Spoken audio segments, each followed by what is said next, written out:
حدیث کے جاننے والوں، 200 حدیثوں میں سے کم از کم 5 حدیثوں پر تو عمل کرو کہ یہ زکوٰۃ کا نصاب ہے۔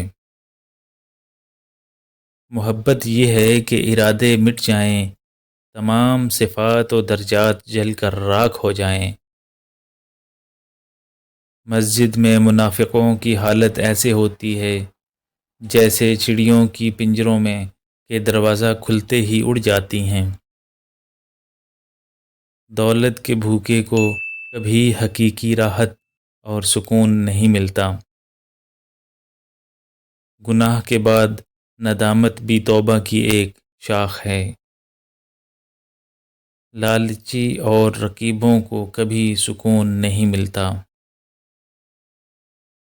کوئی کمزور شخص تمہاری بے عزتی کرے تو اسے بخش دو، اس لیے کہ بہادروں کا کام معاف کرنا ہے۔ انسان کو دریا کی طرح سخی، سورج کی طرح شفیق، زمین کی طرح نرم ہونا چاہیے۔ تم نے مردوں کو دفن کیا مگر ان سے عبرت حاصل نہ کی۔ آرام و آسائش، سکون و راحت جنت الفردوس میں ہے، لیکن لوگ اسے فانی دنیا میں تلاش کرتے ہیں۔ جسے رونے کی طاقت نہ ہو وہ رونے والوں پر رحم ہی کیا کرے۔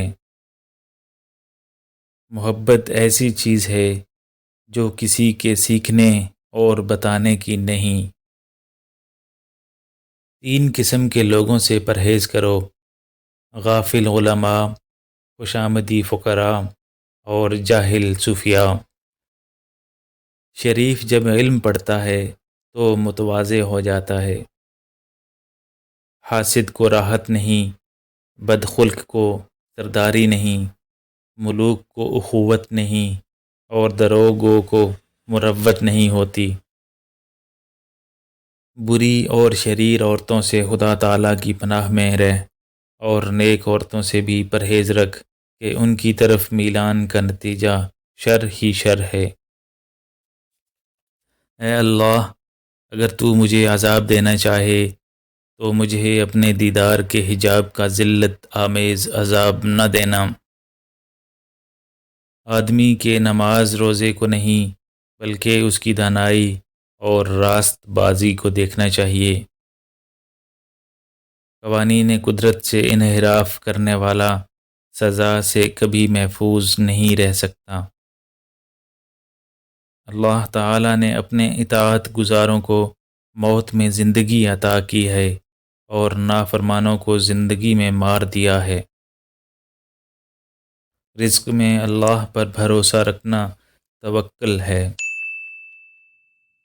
گناہ سے توبہ کرنا واجب ہے مگر گناہ سے بچنا واجب تر۔ خاوند اور بیوی 2 نہیں بلکہ ایک جسم ہیں، اس لیے جسے خدا نے جوڑا ہے انسان اسے حتی المقدور جدا نہ کرے۔